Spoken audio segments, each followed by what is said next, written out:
People, it's a Friday, and I'm just excited. It's Friday. We'll let a few people come in before we really dive into the Bigfoot. But our guest today is, I want to make sure I'm saying this right. Mannimal Research. You guys say Mannimal? I want to make sure I say that right. Mannimal Research. Cool. They're going to be joining us for the first hour, and actually in the second hour, we actually have another person called Back Road Haunting coming on for the second hour. I know you guys got to leave in an hour, but if you guys want to stay with that group, that's up to you. If you're having a good time, you're welcome to stay. So we got a full pack house. We got Bigfoots. We got Paranormal. Dude, just like what the title's called, right? The Bigfoot and Paranormal collide. So now we already got in the chat. I always do a little shout out for people who joining us from the beginning. We got AGM, which he says that, Eric, are you ready for what's coming? I don't know what's coming, so I hope I'm ready. Singe Man been here with us from the beginning. He's an awesome subscriber. Joan Torres, who always gives us thumbs up. I appreciate him. Messy Garage. I don't know if I've seen this person here before. I want to thank you for joining us. He said, "What's up, everybody? I hope everyone is having a great day and have an excellent weekend. I love you all. Thanks, guys, for the content. Much appreciated." Well, that was nice. I appreciate that. Yes. James Hall's been here from the beginning with us. Zal been here from the beginning with us. John Torres is here. Scott Morin is here. So when Mark come in, I'll probably in the middle of the show, shout them out for thanking them for being here with us. So first of all, I want to start with the Mannimal Research. They're both our guests. Before we start looking at some of your videos website, actually, I'll do it right now. I'm going to share their screen. I want people to see their YouTube page. Okay, so this is their YouTube page, guys. I put their page in the chat. Let me find it. Sometimes I'll just do it this way. Because sometimes the StreamYard won't let you go back that far when you put it in earlier. So this is their YouTube page. If you guys want to check it out. Nice. Here it is. So both you guys, right? You guys are a team. Yes, nice. sir. Yeah, smart, man. You always go in with a buddy, dude. Don't walk in the woods by yourself. This is their YouTube page.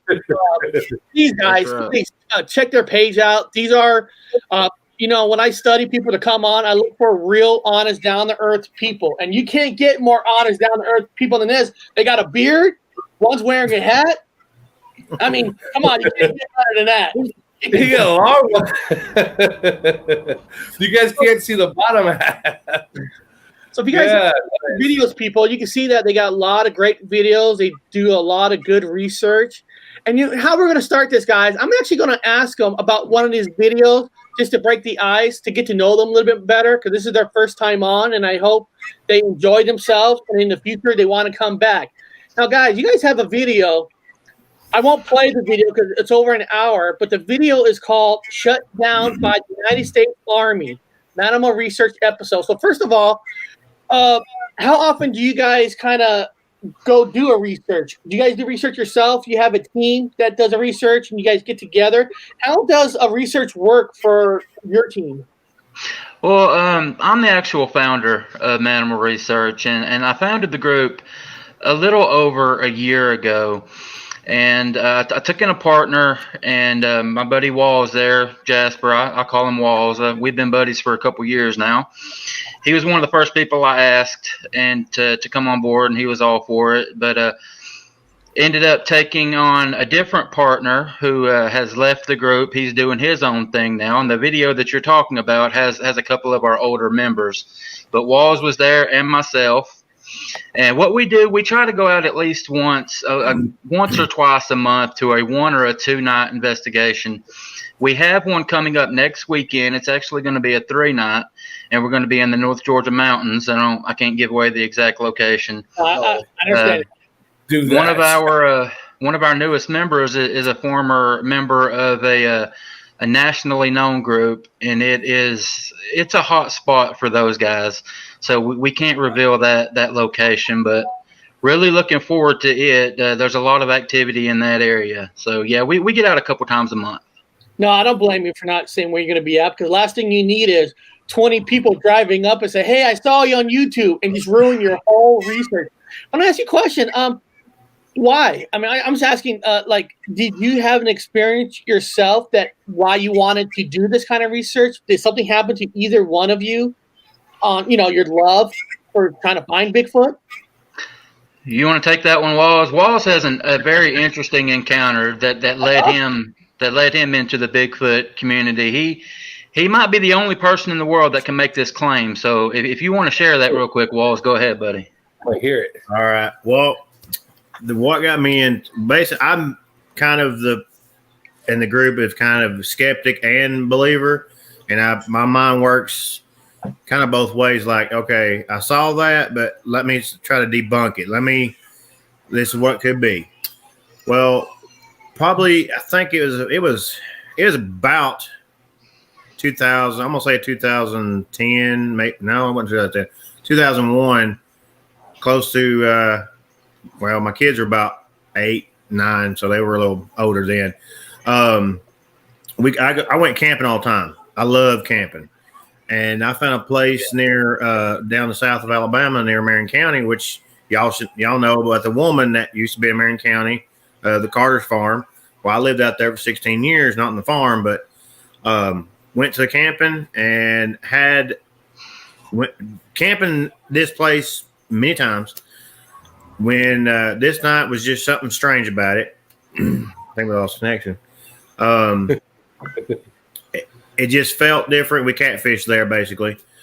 So I had the tent set up, and it's about 1 o'clock in the morning. I'm pretty much tired. One of them's already passed out. The oldest one, I said, "Hey, let's just go ahead in bed. We're not gonna get nothing. Let's get up in the morning. We'll head home. We'll cook out." All right. So we're in there. My son kind of wakes up and nods me on the shoulder and says, "Hey, Dad, I gotta go use the bathroom." I was like, "Okay, well, let's go unzip and go right there." I said, "I can see you out here. I got spot. We can spotlight." He's like, "No, I hear something out there." I'm like, "Okay, what do you mean?" And then we hear a few small twigs, some kind of something moving around. I was like, "It's probably just a deer. We're in the mountainside here. It's okay." He's like, "Well, what if it's a bear?" I said, "Well, then I guess you'll be a healthy snack." But so I like that. Healthy snack. I hear a stronger spot, and all of a sudden we see something, a shadow part go across the tent, and I was like, "Okay, just sit still." I said, "Just sit still," and my whole body is just gone defensive. Like, okay, it's around the tent, and it's like, what something's around here? Oh shit! I was like, I'm thinking. In that area, I said, "Okay, we have wild boar. I don't hear it snorting. I don't hear it grunting. I don't hear it, rooting around." I was like, "Okay, so that ain't that." I said, "Okay, they ain't even been sightings too many black bears." So I said, "Okay, it's either a black bear or we got a panther or something near us, which a man panther by a mountain lion or something." So I laid there, and within that, this creature decides to sit right where I'm laying down just like this with my head down, and right all of a sudden I feel this big bloom just sit right on my tent right next to my arm, and I'm feeling this, and my arm's basically right up under this thing. So I slide it out, and I'm brushing the tent. This is what the tent's between us. I'm brushing, and I can feel like it's like matted hair. So I'm thinking, okay, it's got to be a bear or possibly maybe a deer that's gone retarded or something. Yeah. So I'm sitting there. My son's like, "Dad, what is that?" I said, "Just be quiet and hush." I said, "Get my knife." I said, "That's all I carry. I don't carry usually a gun." Wayne knows that. I mean, I have a long gun, but going out in the woods, kind of carry that. I usually just carry my knives. He gets my knife, and it's a Rambo type knife. So I barely just poked the end. Nothing moves. I'm like, okay. And my son's like, "Dad," I said, "Chill. It's okay. If it wanted to hurt us, we'd already be dead right now." Yeah. I said, "I'm going to do this." So I reach up, and I put my hand just like this, and I'm scooted back, and I'm literally holding like this and pushing, barely pushing up while I'm laying down, pushing. This thing does not move. I feel it moving when me pushing it up. I don't hear no ruffle, like nothing moving. Ass cheek? Is it the ass cheeks? What is that? I'm like thinking if you're saying like I'm thinking it's butt. We are fairly confident saying that Walls might be the only human on Earth that has caressed the bottom of a Bigfoot. Yeah, he got to know that Bigfoot really well that night. You would know it's not a bear. That's why that's why I'm asking you. If there's a buttocks, right? There's actually, there. You know that. Okay, this ain't no bear. Yeah, right. I mean, it was, and I'm grabbing it and barely pushing. I'm not pushing like forcefully, like to make it, so it get aggressive. I'm just barely doing that. Like I'm basically massaging his butt, basically. The next morning. We finally dozed. Something came over. We finally dozed off with me just sitting here like this, and I end up being like this again. We get up next morning, we go out, and the boys are already fishing. I go out around the corner and I look and I see, and you can actually at the time, didn't know really not tell anybody. I look at it, didn't take no pictures, and you could see a print, look like a butt print.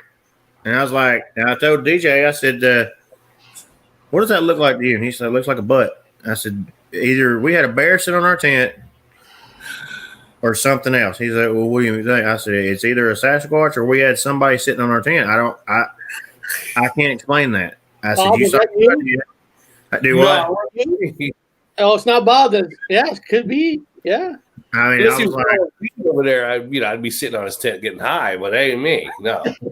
Well, I've come to the conclusion that we had an area that we went to. We've heard a ton of leads and stories that there's supposed to be a rogue Sasquatch, and I've pinpointed the areas that we've been, and it's almost in a diamond shaped area. One where I was at, close to the area one area we went to. I'm thinking maybe this was a possibly traveling one, and it decided to take a break because it can travel the mountain right through there through Jackson County and everything, and nobody would know it. Yeah, I mean, and he could just pick off a cow or something or deer, and there's plenty of deer up there because there's hunters everywhere. Okay, but yeah, that's. I mean, I believed him before it, but I'm the person like I want to see it with my own eyes. If I see it with my own eyes, I'll truly believe. But with that. I mean, my youngest one, he's like, no, it wasn't no Sasquatch. It was a bear. I'm like, okay, you're still alive, ain't you? Because I know for a fact if you're gonna push a bear and you make it mad, it's gonna take that 10 apart. Yeah, and there's no glue like that on a bear, right? No, I mean, you're glue of it being attacked by a bear, you're there with your son, with your kid. That's got to be extra scary because you're thinking of protection. What the hell is this thing? You want to make sure your kids doesn't get hurt. That's a horrible situation to be in. Yeah, and the Bronco, we had a Bronco, and it was right outside the tent. Like we wouldn't have time to zip and jump in the car. So I mean, my oldest one, he was dead asleep through the whole thing. What year was your Bronco? I have to ask for a second. It was an 88. 88. Okay. Yeah. My father had a 73 Bronco that we've always gone camping in. Yeah, so, I'm gonna buy very small little Bronco. That was our mud truck, basically. We got it and we was excited. We got it mudded, and so that was our deal. A little bit off topic, but y'all are talking about the Broncos. Have y'all seen the new Broncos coming out next year? Yes, I've seen it. Do you know what the off-road version is called? No. I don't know what it's called, but it's related. It looks like the original Broncos of the 70s. Why I like it. The off-road versions are going to be called Sasquatch. That is awesome. Yeah. Oh, cool. That's awesome. Oh. That's awesome. And if you've seen the movie Rampage, you can actually see Dwayne Rock actually drive one of the new Broncos. Mm-hmm. It's in that movie. And also in the movie Logan. He actually drove a Bronco, and oh man, we grew up in a Bronco. In a small Bronco, my father took 3 boys, bunch of rifles, and a small little Jeep Bronco up to the mountains every year. On the same subject, Eric? Can I see it? Put it up on the screen. Which one? I'll try to Bigfoot. What's it called? Bigfoot? Sasquatch? Sasquatch. I'm gonna type in the new Ford Bronco. Dude, I'll trade all three. I'll trade all three of my cars. Put it in there for one of those. I want to see this. I want to see this, man. This is no joke. I love Broncos. I want to see this new Bronco. And it's hey, it's on the same subject, right? We're not changing anything. I want to see this thing. No, I'm in England. Yeah, that was basically my experience. That was my encounter in a way. Well, that's close to you got to touch one, man. I mean, come on. That's like. There you go, Bob. No, there you go. I wish I was able to get a picture of the imprint in the ground. I mean, but at that time of year and that time is like nobody really, it's always keep your mouth shut. Everybody's gonna laugh at you, but keep your mouth shut, man. You'll be locked up real fast. Yeah. Look at that. Is that the Sasquatch? Let me type in Sasquatch. Yeah, they've got a video on here where the Bronco Sasquatch is taking on a Rubicon. Oh shit! I want to see this thing. that looks like. Oh boy! They almost got it shaped as a body as a. Yeah, the doors come off. It's supposed to have, if I heard my son right, because my son's getting one. It's got a 7-speed manual transmission. What? Dang. Yeah, 7-speed manual. That means it has a granny mode, probably. Yeah, it does have granny mode. That thing will go anywhere. Range Rover. Yeah, it kind of does actually. Look, yeah, Range Rover FG. That's what I was thinking. FG Cruiser. Yeah, FJ Cruiser. Yeah. Gypsy, ask about the new one called Sasquatch. That's awesome. This is it. This is what we're talking about. Hey, this is part of the show, man. I want to see this thing. My God, man, it's beautiful. Like, And look how pretty that. I don't Look how pretty even that orange is too. And you know what? I don't even like the color orange. I hate the orange color, but this orange actually looks cool.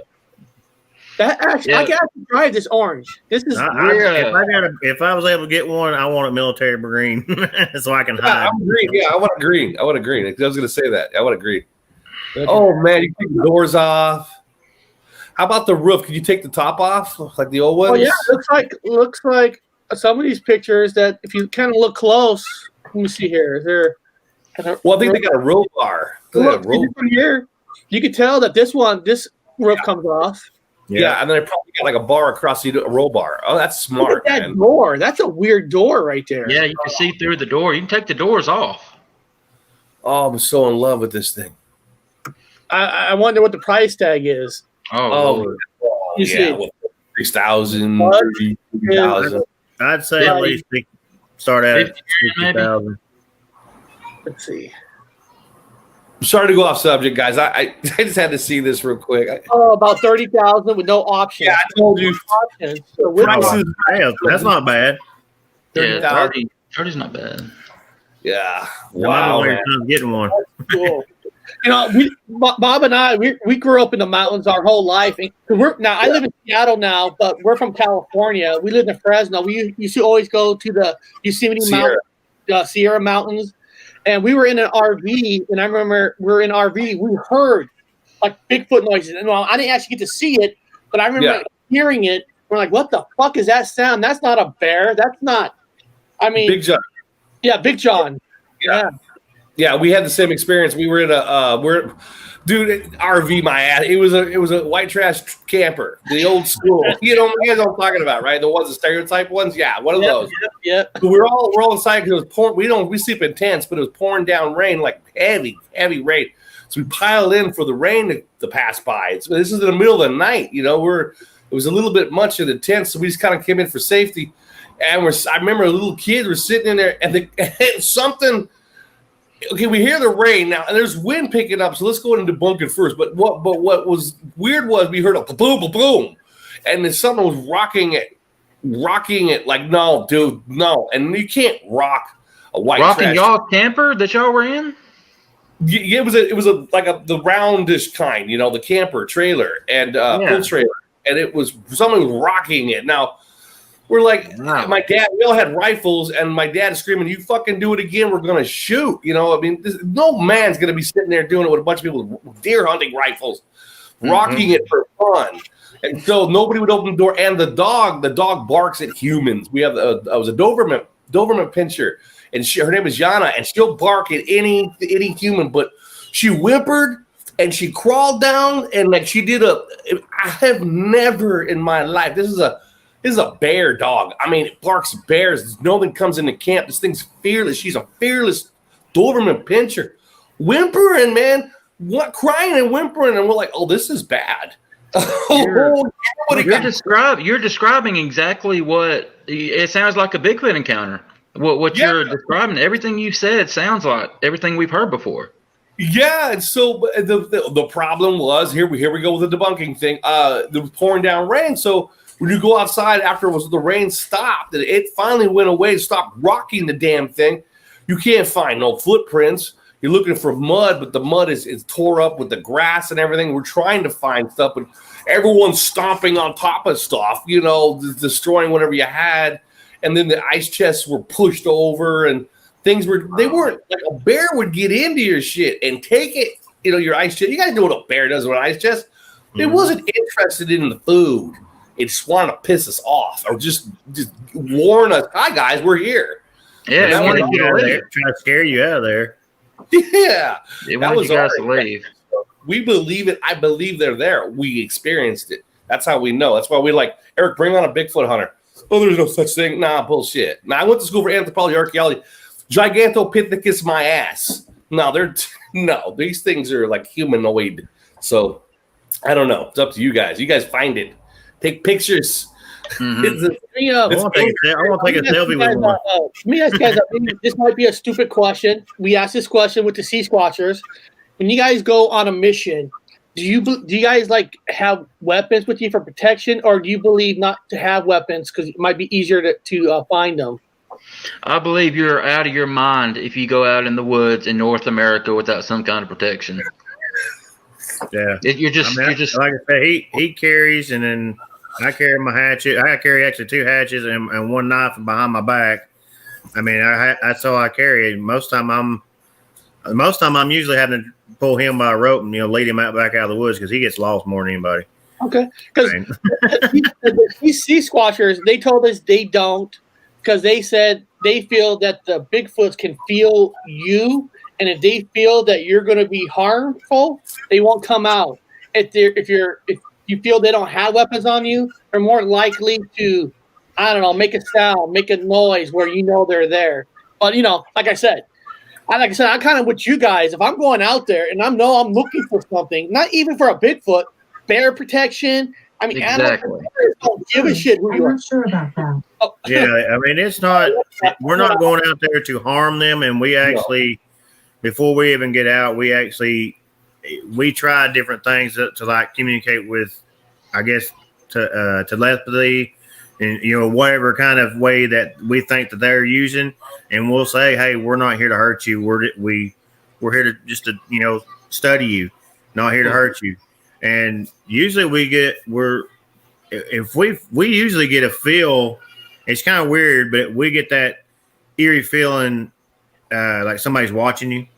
And we stop in our tracks and we're like, okay, what in the world? I feel eerie. He feels eerie. And, and most of the time, nature is quiet. When they're around, it just goes dead silent. That's what's weird about everything. That's what really gets your hair going like somebody's watching. Okay. Yeah, when the squirrel stops squeaking, you get scared. When the squirrel, everyone knows in the mountains, squirrels squeak. It's regular. It's traffic. It's like downtown traffic. When the squirrels stop squeaking, you stop. Oh fuck, there's something wrong. Right. The birds get silent. You don't hear little squirrels jumping around and stuff. That's when you start to get a little nervous. Have you guys ever done any research up in the state of Washington, where I live? That's a dream, man. I want to go. I want to go up there. You guys. Supposed to be the capital. Supposed to be. Yeah. Washington State, man. I don't know if you guys know this. There's actually a law up here that if you shoot Bigfoot and it's manslaughter, unless you can prove that Bigfoot was attacking you or trying to hurt. I don't know. Any cops going to question you for saying Bigfoot's coming after you, but technically they can put you in jail for manslaughter if you kill Bigfoot here. Well, the strange thing is, I remember I think it was our second time we ever got to get out. Our previous, one of our previous, the partner, he actually came up and told us about the law. And there actually is down here in the South too. It's weird, but if you look, I guarantee you probably find every one of the states have a law against it. Yeah. So to me, if we say, everybody says the big question, hey, why have we not found a body? Okay, well, how is there a law to protect them if there's not been one? Yeah. So to me, I'm like, obviously that gets in the thing of the government knows something. Yeah. Yeah. But I'm not going to touch on that toe because they may be listening. I asked a question. I asked the professor. In anthropology. I asked my professor about the law. We talked about the Gigantopithecus, possibly blah blah blah. And when somebody mentioned, "Hey, isn't there a law in Washington?" I was going to University of Washington. They're like, "Yeah, there's a law." And we want to know. Well, it's because the government knows about it, or they have evidence. And the answer he gave me was silly. It was I'm gonna have to put it out there. Don't take it to the bank. He said it's because the law enforcement know that people play hoaxes and they put on the bear suits and run around in the woods. So they get a bunch of hunters out there looking for Sasquatch. They have a tendency to put on the suit and then hide in the background and throw some shit around. They don't want them getting shot. I've heard that before too. He is. Yeah. I'm like, okay, I can see the logic in that. No, I also see the other logic, and they know that they're the cryptologists or the cryptos. They know they're out there. Zoo cryptologists, like zoo whatever cryptologists, they know they're there. They're keeping it quiet because they don't want people out fucking with them. But we are backed up. We are backed up. Doc Michael is from Washington. He even says that's a true 100% law. So guys, we're not making this up. I knew it was illegal out in Washington, but I didn't know you could get charged with manslaughter. That's interesting. Yeah. That's interesting. I think it's both. I think it is a little bit of both. You can see both ends of it. I think, like I said, cryptologists and people in suits getting shot. Well, if you remember, y'all saw the South Park cartoon. As long as you say that animal's coming towards you, you're allowed to shoot it. He's coming towards us. Shoot. He's just all passive, it smell like a flower. He's coming towards us. Shoot.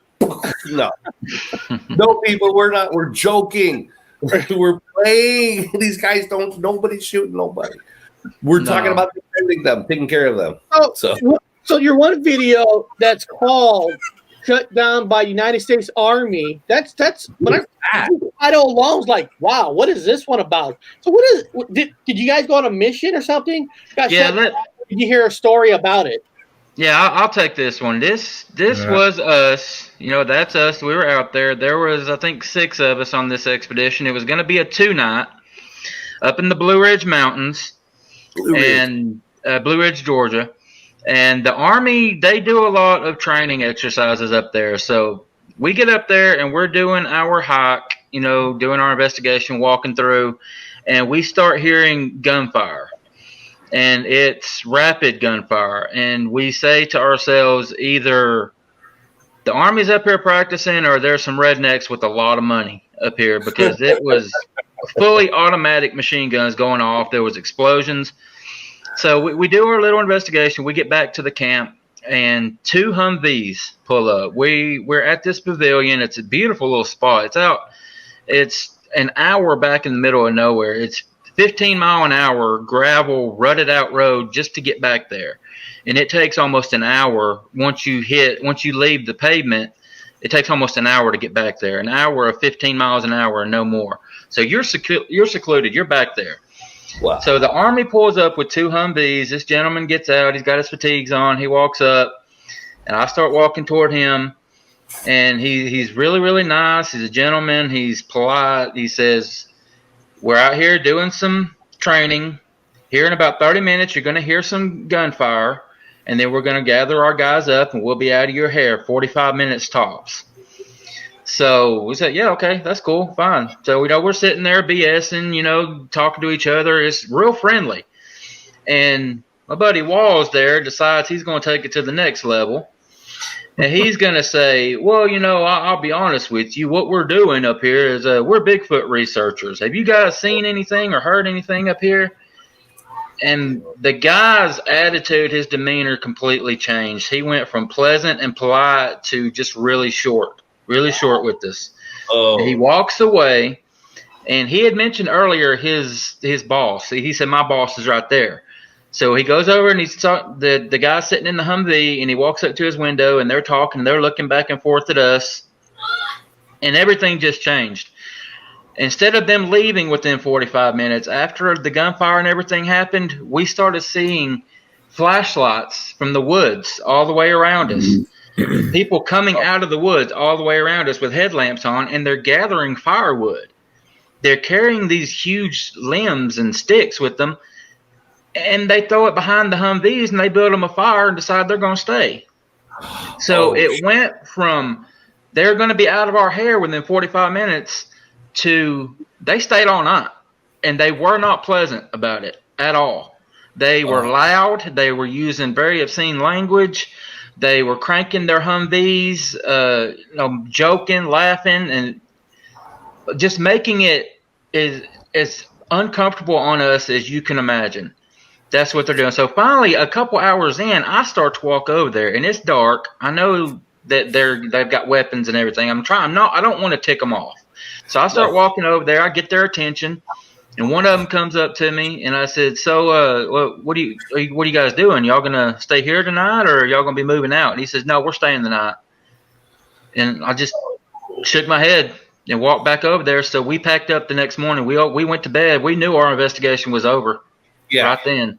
Yeah, we went to bed and got up the next morning, and we left. A two-night investigation at a very good location turned into one night of nothing. Wow. Well, I wouldn't say two nights. We did get that picture of the footprint. I mean, we did find a possible print. We took a picture of it. We weren't able to cast it, but I wanted to get a lot more from that location. And the picture that you see there, that's the Humvees, or that's one of them, and then there's the soldiers. Yeah, looked like they had a table right in the middle of the road. And when we left, we passed an open field. It looked like about a 5-acre field, maybe 4 or 5 acre field, and it was cleared out. And they had a lot of backpacks and stuff piled there. That's where they were going to stay. That's where they had planned on staying. But when they found out what we were doing, they decided to stay and hang out with us. Yeah, I wonder if they were reservists or something. They were actually the Rangers. They were doing ambush drills with two different teams. Is what they were doing. Yeah, they're gonna get lit up. They're gonna get drunk. Is that picture right here? Is that an actual foot? That's the print that we found. Yeah. Whoa. Yeah, that's very nice. How big and I was at, and his one of his boys was with us. His boy was actually took the picture, and it came out better because you're actually looking at it, standing over it. You had to get down to look at it. He was following me. We was actually tracking a grassy pass that was flattened, like something was drugged through there. And I was there were drag marks. He's talking about something was drugged. And we had a bear print and a cat print there, and then we came across that, and I was like, "Dude, there's what came through here," because I debunked it as saying, if a bear was dragging something, there's going to be a blood trail. If a cat was going to drag it, there's going to be a blood trail. This was a clear trail, smashed down and going up to the big hills, and we got lucky and we got that print. Okay. You saw the toes? Was there toes visible, or was just the imprint from the heel? Yeah, you could see the if you zoom in on it, you can actually see the part of the toes of it. It's very the camera actually done a better job at bringing it out because I had to clean up a lot of stuff that was debris, but you can see that right on the very tip there's a big toe kind of, and it was I think it was when we measured it next to my foot. I think it was bigger than 11 foot, wasn't 11 inches. I mean, I'm 11. My foot's 11, so it was bigger than your foot. Yeah, it was bigger than mine. I'm a 13. Yeah. Oh, okay. All right. If one of these great people in the chat goes to like your YouTube page, is there a certain video that you would say, hey, watch this video first because this one is probably the most interesting video out of them all? Ooh, thermal images. Our thermal images. You got that one, didn't you, put up? Yeah, I would recommend if it was me. If it was me, I would recommend the one that we just did, the Big Frog. Oh yeah, well, we don't. Yeah, we're getting a lot of good feedback from that one, I guess, because we. I don't know. Was you able to send him the picture of what we actually? No, this is all happening right now. We're getting new feedback on this video all the time. It's happening now, but it's interesting. What Wallace was referring to was the trip where we got the thermal images of what we believe to be two Sasquatch. What's the name of that video? I'm trying to remember. He had to bring up something I wouldn't remember. It was near the beginning. I had the pictures on our website. This one's called Possible Thermal of a Sasquatch. That was another one of our team members out in Virginia. He filmed that one. That's a good one. I mean, if you wanted to show it, he took thermal image. Him and his girlfriend were doing what they do. They ride around up in the mountains at night, and he hangs his thermal out, and if he gets a hit, they stop. And that's what he saw one night out in the woods. They saw that something standing upright at like 1 or 2 o'clock in the morning where nobody should be. Yeah, you can see it's red, and it's like somebody's moving around right there. It's like it's moving like a person. Yep. Humanoid, yeah. And I'm sure he's camping thermal. Everybody in the camp spot to make sure that's not somebody taking a shit out there. Oh yeah, pretty much. Yeah. So wow, that's a good fun. Well, it's thermo, so that everyone in the sidebar know that if there was a car there, it would also show up as hot. If they were making moonshine, the moonshine would show up as hot. So if you don't have anything hot around a humanoid standing by itself, hot, and everything else is cold, then it's out by itself. So, yeah. And that's what you had right there. Yeah, I think he does. I think he goes out. I think sometimes he goes out by himself.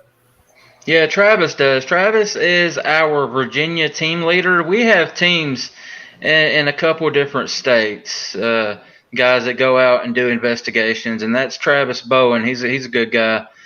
Yeah, he's the leader of our Virginia team, and he got that footage. But I'm trying to remember which one he was talking about. Right here, you got one that says skull of a Sasquatch. Daryl's stuff. Daryl's, yeah.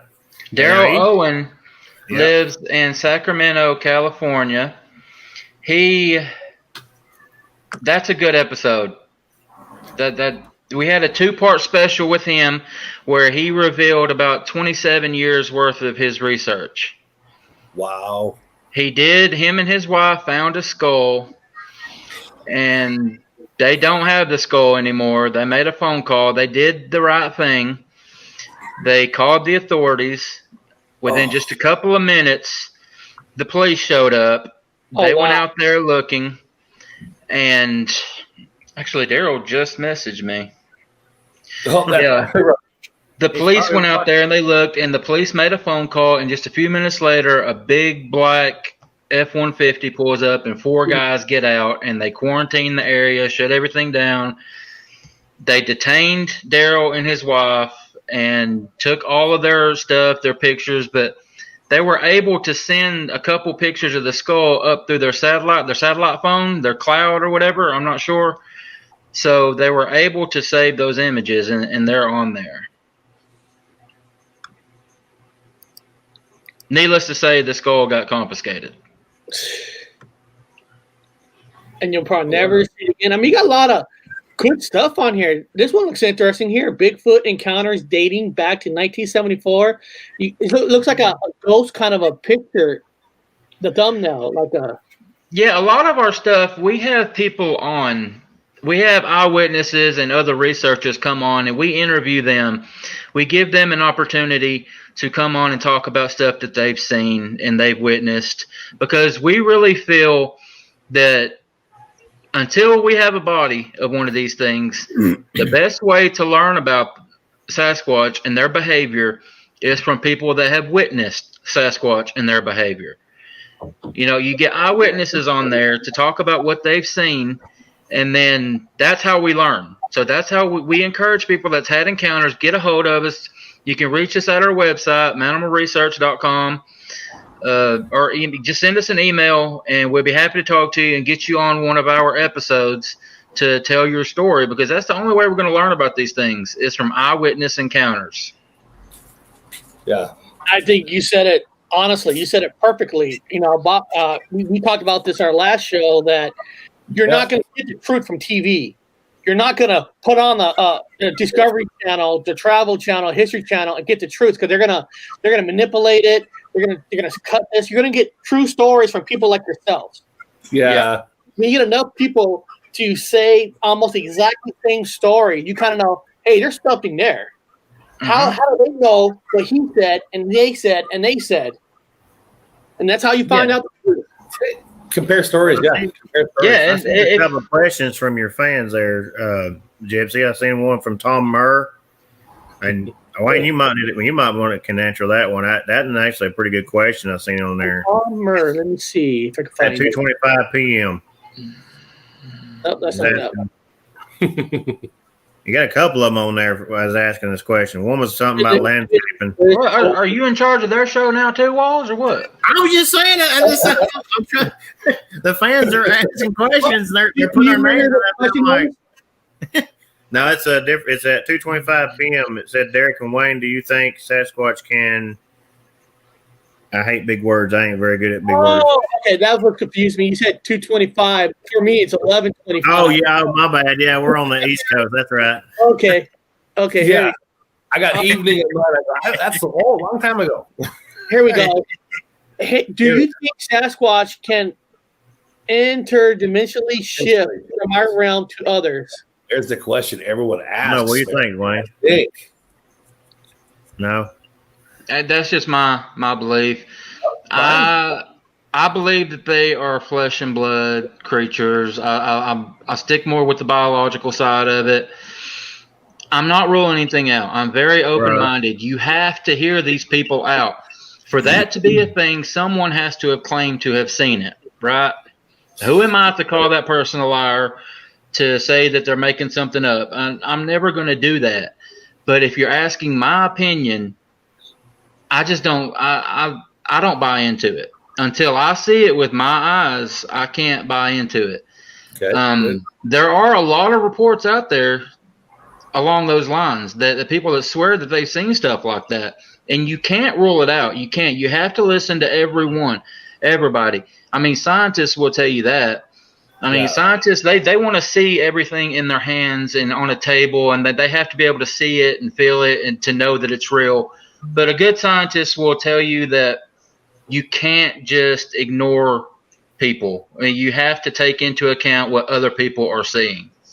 It's my opinion. No, here, I do believe there are creatures in the forest and the woods we don't understand. Yeah. I think they're troglodytes. They're cave dwellers. They live in caves. I've been in them. I've been spelunking, and there's everything you need to survive is in a fucking cave. You can find it in a cave. You could live in water. There's food. There's a lot of food in the caves, man. You can eat insects the size of freaking rats. Your life matter. Yeah.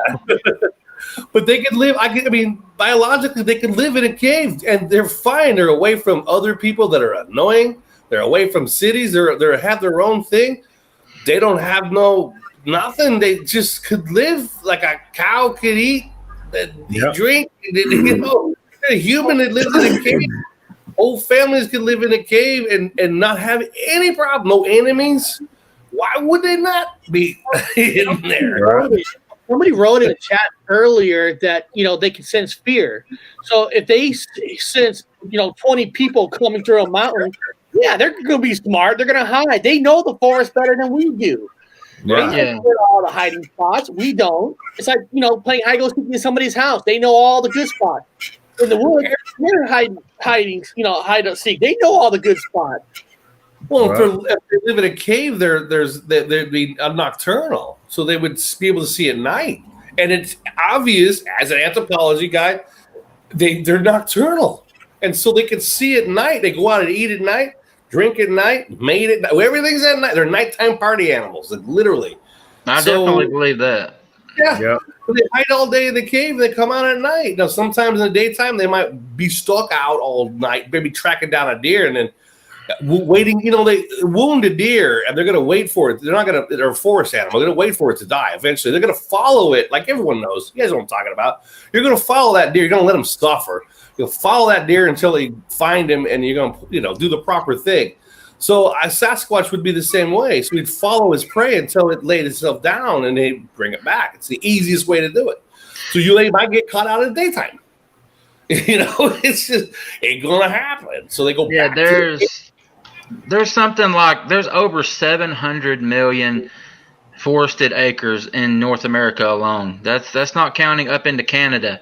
That's North America alone. Why is it so impossible that one of these things could be out there? Or these things could be out there. I'm sorry. Right. Yeah. No, everybody's agreeing with you. Miles and miles of unseen territory. I mean, hundreds of miles, man. Now, 700. There's like 720 million acres. Hey guys, who's this Timothy Renner book? Timothy Renner's book is about the supernatural of Sasquatch. Very interesting.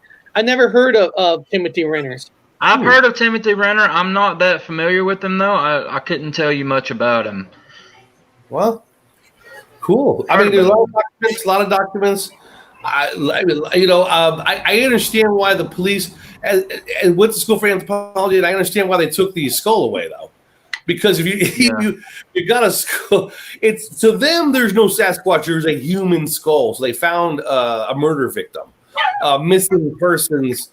They found somebody and found a human, and so they're going to bring out the investigative team. They're going to tape off the area. They're going to question everybody. They even question like the psychic that told them to go there. You know what I'm talking about. Mm-hmm. So you have them skulls, they're going to be gone.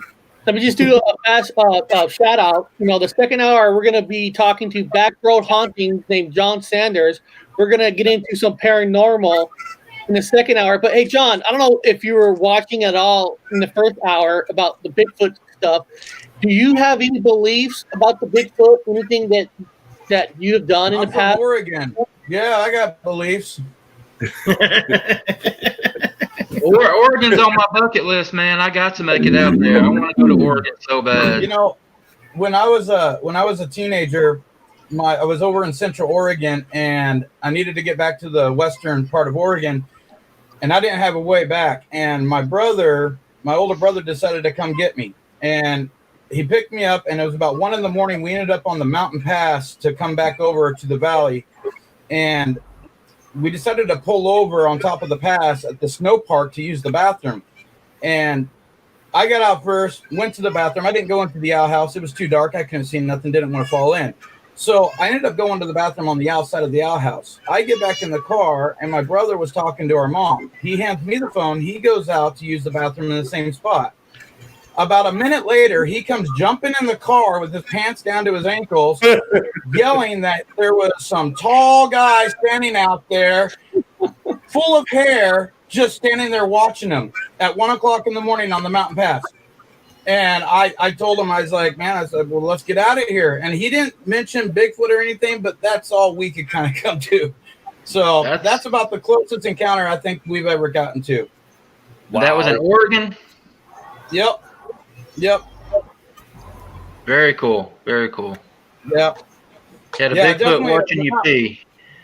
Yeah, there's a lot of stories around here. From people in the mountains and stuff. Yeah. Keep that in my mind. I was pretty sad that there was going to be a big, huge Bigfoot convention in the middle of the summer up in Yakima. Even the sea squatchers were all going to be up there, and of course with this virus thing out there, it all got canceled. So because of the virus thing, has that stopped you guys by any chance doing some investigations, or are you kind of going to go off road?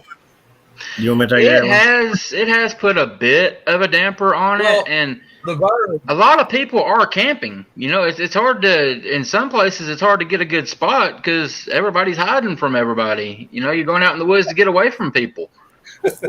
And we had some of our spots where actually they're in park or national forest, and they were actually shut down for a little while.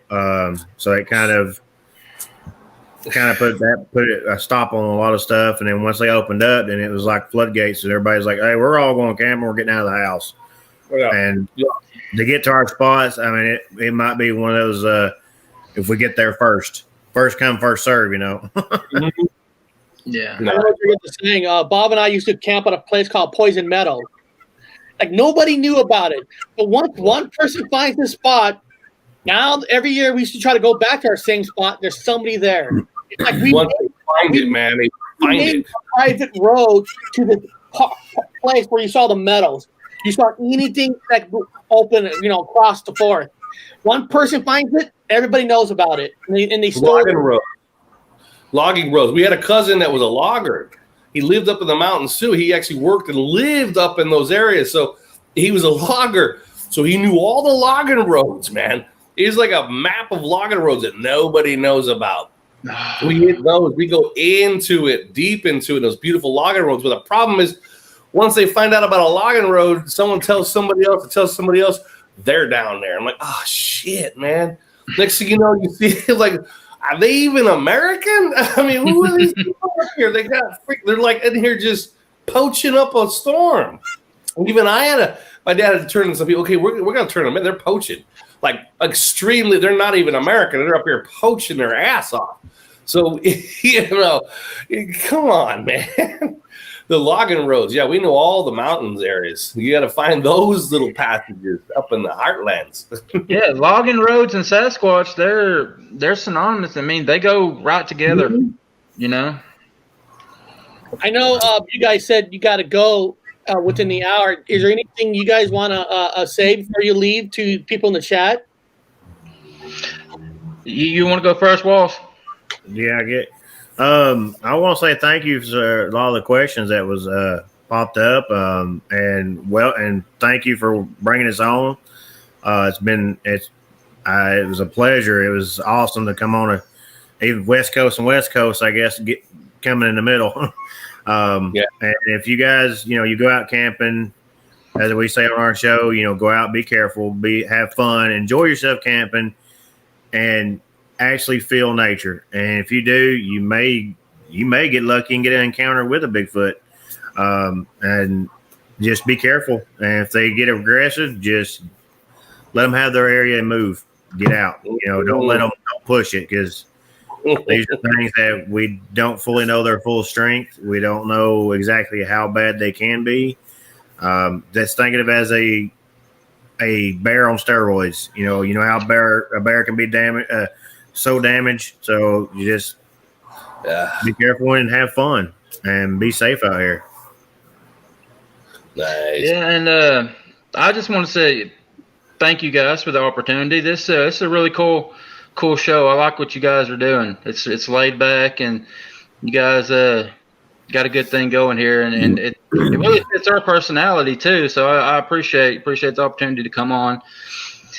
And wanted to just let everybody know, ask everybody to go to our website. It's manimalresearch.com. There you can report your encounters and talk about, give you the opportunity to come on one of our live broadcasts. We do live broadcasts every Monday at 9 o'clock Eastern time.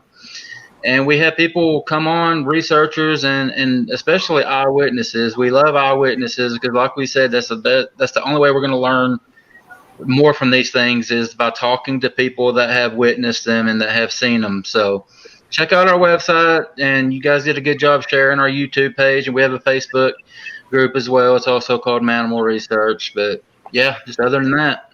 No, I appreciate you guys jumping on. Just so you guys know, we are streaming on Facebook and Twitter and Twitch all at the same time. So you guys are actually streaming 4 different formats. So we're streaming everywhere. And even though we scheduled you guys on today, if you guys are around Mondays, Wednesdays, and Fridays, we do the show at exact same time, Mondays, Wednesdays, and Friday. And you guys are always welcome just to jump on. Yeah. Oh, okay. Doesn't matter. You have to have an invitation. We like to have a back show. We don't do scripts. We kind of just go over your page and kind of just free talk from there. So you guys ever want to come back, you guys discover something, you want to share it, jump on anytime you want. Please. Use the same invite or what? Every show has a different invite number, but what I usually do is I'll just put the invite in the chat. You just jump on. You come in the chat, say, Aaron, hey, I want to come on the show to say something. I'll put the invite in the chat, and I come on. Yeah, cool. It puts you in the background, so I know if you're not who you say you are. I'm not gonna have a crazy guy jump on. We had that before, Bob. We had that before. Some guy with a cat hat. I enjoyed it. It was cool.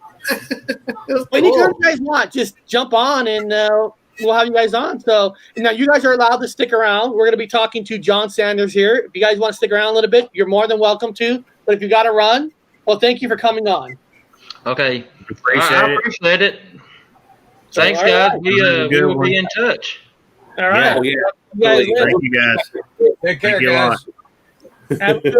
Now, John. Bye, everybody.